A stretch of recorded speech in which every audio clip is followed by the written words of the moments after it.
Good evening. It's 6:05 p.m. Today is October 3rd, 2023. And this is Office Hours with Professor Roby for Economics 330, Global Trade and Political Economy at Garvers College. This week, as promised, we are going to um, um, continue a three-part study of the three theoretical perspectives of global trade that we began last week. And again, just to reiterate, the three major perspectives include liberal, realistic, and historical materialism. Last week, of course, we covered the liberal perspective. This week, our conversation and class will center on the realistic perspective. As much, it is helpful to, of course, begin with a definition of what realism is and what it emphasizes, which is power. Realism emphasizes power and national interest and directs more attention to political scrutiny than to the economy. First, realism is the oldest school of thought in international relations. Second, classical realism was the dominant approach to international relations for a very long time.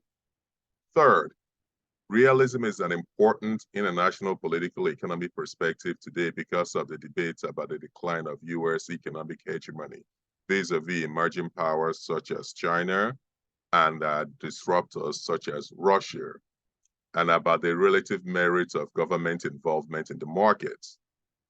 These issues have become more pressing, of course, since the pandemic and the challenges that have come with the global supply chain, and more recently the Russia's invasion of Ukraine, and how in combination these two events have conspired to present challenges to the global supply chain and the need to de-risk global supply chain, especially for transatlantic alliance countries. Two major strains of realism are relevant to the study of international political economy. The first strain, which largely neglects economies, sees little connection between economics and politics. The second strain of realism is more attuned to economic and political linkages. So the hope and expectation is that at the end of this office hour, and by the time you're done with your reading assignments for the week and homework and quizzes, that you will be able to explain the realistic view of international relations. And just to give you a broader summary or rundown of some of the highlights of it, is that realists view international relations from a competitive and conflict perspective. It is usually contrasted with idealism or liberalism, which tends to emphasize cooperation. Not all realists, however, deny the presence of ethics in international relations, and a distinction should be drawn between classical realism presented by such 20th century theorists as Reinhold Niebuhr and Hans Morgenthau, and the radical or extreme realism, as some will term them. While classical realism emphasizes the concept of national interest, it is not the Machiavellian doctrine that anything is justified by reason of state, nor does it involve the glorification of war or conflict. The classical realists do not reject the possibility of moral judgment in international politics. Rather, they are critical to moralism, abstract moral discourse that does not take into account political realities. That is, moralism cannot be without due consideration to political realities. Realists believe, however, that sovereign states are the principal actors in the international system, and international institutions, non-governmental organizations, multilateral corporations, individuals, and other subnational corporations. Other subnational state or trans-state actors are viewed as having little independent influence. Realists also believe that there are no universal principles with which all states may guide their actions. Obviously, this is in sharp contrast to the liberal order that believes that there is a rules-based international system that believes in global institutions moderating the actions of nation states. Instead, a state, according to realists, must always be aware of the action of the states around it and must use a pragmatic approach to resolve problems as they arise. A lack of certainty regarding intentions prompts mistrust and competition between states. However, realism is often criticized as excessively pessimistic, since it sees the confrontational nature of the international system as inevitable. This is really important because this was really, arguably, the order that prevailed in especially Europe until World War II, at least until the end of World War II, which was really the reason of the rise of the Bretton Woods institutions and the United Nations, and transition from the League of Nations to the United Nations, of course. The other issue that you might want to pay attention to is to your ability to describe the origins and philosophical foundations of realistic view of international relations. So among its founding fathers, Thucydides, Machiavelli, and Hobbes are the names most usually mentioned.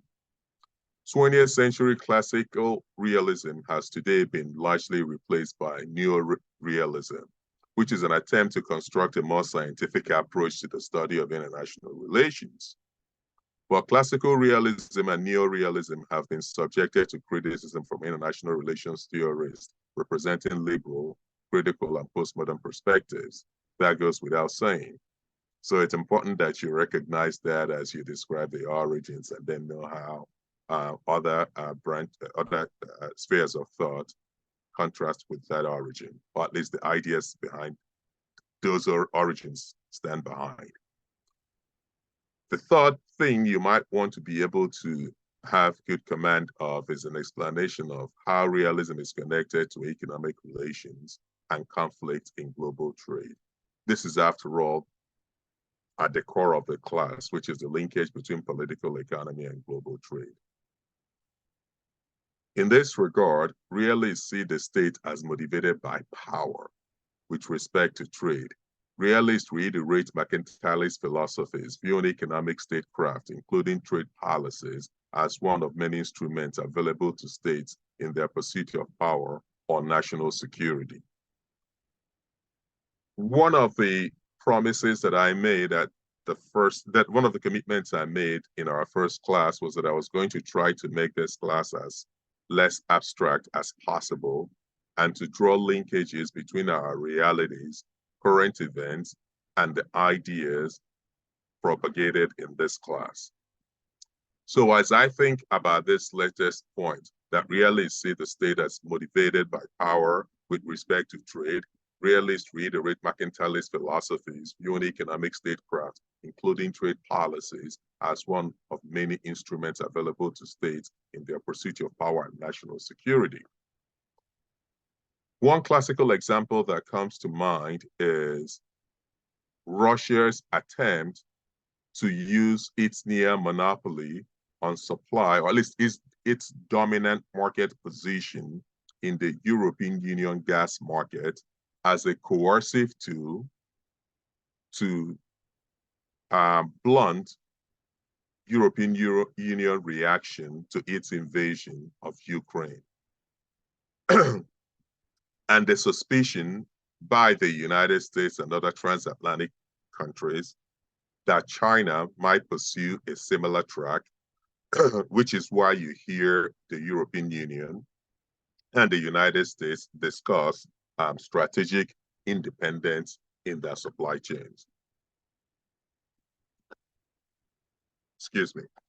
So this would be trying to hedge against a realist point of view that views economic statecraft, including trade policies, as one of the many instruments available to the state in pursuit of power and or the national security, or in this case, their strategic interest. For realists, trade relationships are temporary or transitory arrangements that can be easily broken when conditions necessitate other strategies to secure national interest. This is really important. And again, trying to draw a direct line between this idea and current events is a demand African heads of states who visited Russia recently put to the Russian President Vladimir Putin. They asked that Russia not impede grain exports from Ukraine's seaports.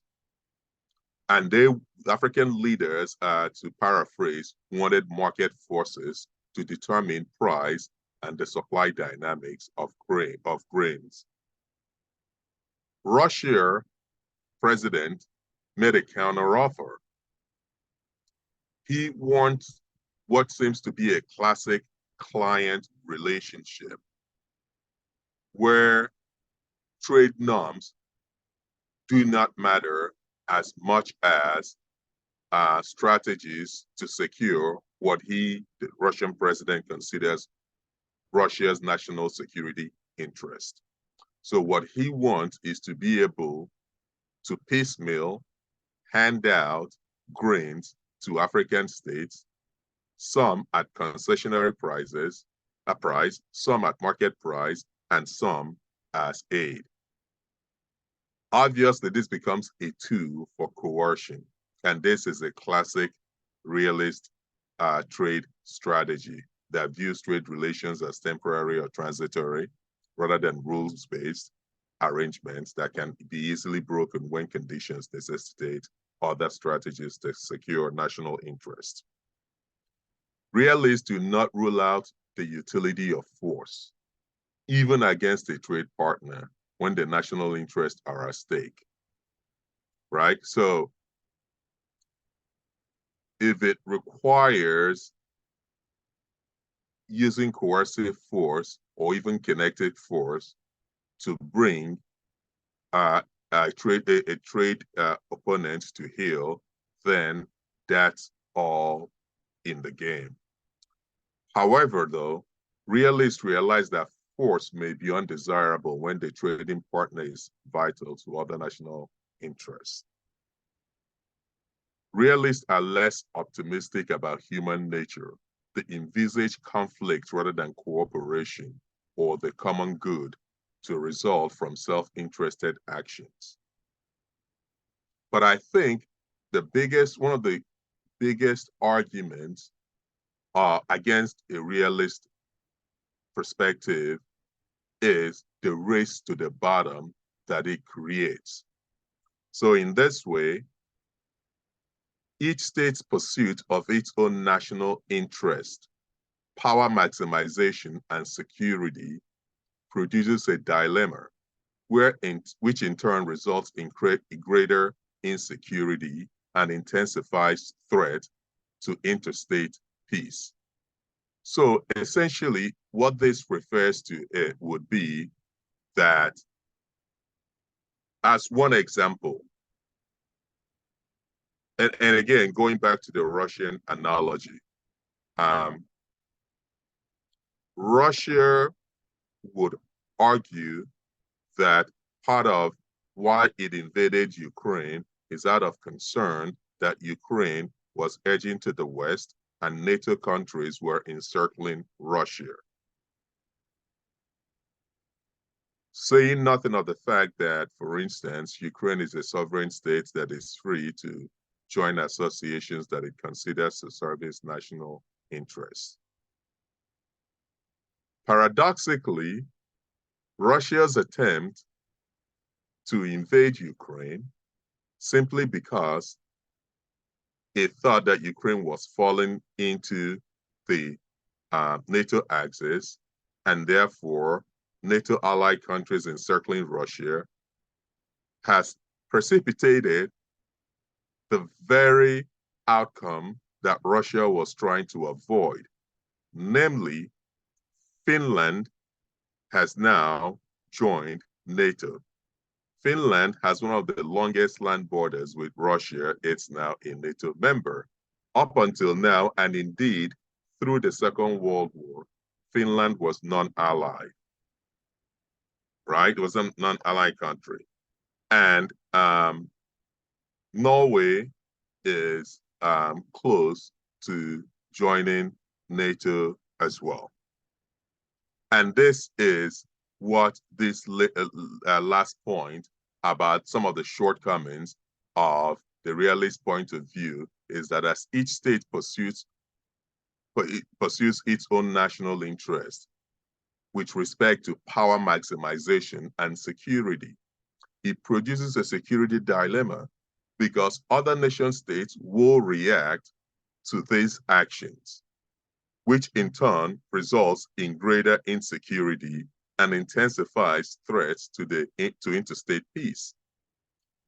So my personal take is that it is true that it is likely that the default nature of society is anarchy. But I suspect the remedy to that is not a realist perspective. It is indeed, I would argue, a rules-based system that has norms of behavior and has a conflict resolution mechanism. As we discussed a couple of weeks ago, we discussed the World Trade Organization, their role, some of the positives and challenges that come with, and how WTO, the World Trade Organization, attempts to set rules and a trade conflict mediation process. We discussed the role of the IMF as a lender of last resort. We discussed some of the concerns about the IMF, including their structural adjustment program and the need for the structural adjustment program, setting aside whether it is too robust or not robust enough to capture some of the underlying challenges that create the economic conditions for nation states to seek assistance from the IMF.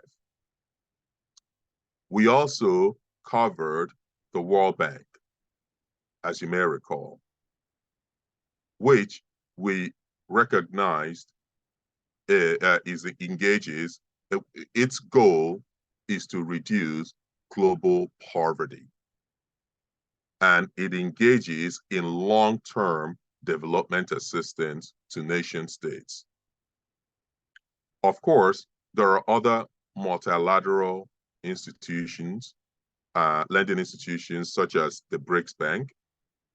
There are others as well that we did not go into details as well, such as bilateral assistance between nation states and what they call the London Club, which is the financial markets. We discussed the value proposition and how it is part of a rules-based international system to build up the economies of less developed countries and hopefully set the global economies on a convergence trajectory where the economies of the least developed countries converge with the standards of industrialized countries. We, of course, also discussed the United Nations and the need for United Nations to be there, how resolutions from the General Assembly has become the de facto place to grant legitimacy or illegitimacy to actions of global nation states or global institutions. We also discussed some of the challenges with the Security Council, namely that Security Council, many in the Global South would argue that it no longer reflects the economic power of today. As an example, no country in the Global South is a member of the Security Council's permanent group.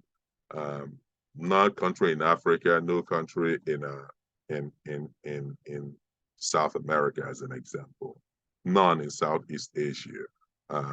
Germany, that is the fourth largest economy in the world, doesn't have a seat at the Security Council. And the power of the 5 permanent members to veto any resolution almost means that resolutions are often deadlocked in issues where there's a difference of positions between the Transatlantic Alliance and the Sino-Russian Alliance. And it could often reduce other states, especially African states and South American states, to client states. So those are some of the challenges with the United Nations. So to be clear, these are not perfect systems, but I also brought up the public policy theorist Aaron Waldowski, who came up with the theory of no permanent solutions. So you don't throw away the good in pursuit of the perfect. And with that respect, I still continue to think that the liberal order envisions a shared and common growth path than a realist perspective, which can be coercive, where it can seem that might makes right. So I would leave that conversation here, and I hope you do get to play this message. And I look forward to a robust attendance to office hours next week. And I wish everyone a healthy weekend, and be well. God bless.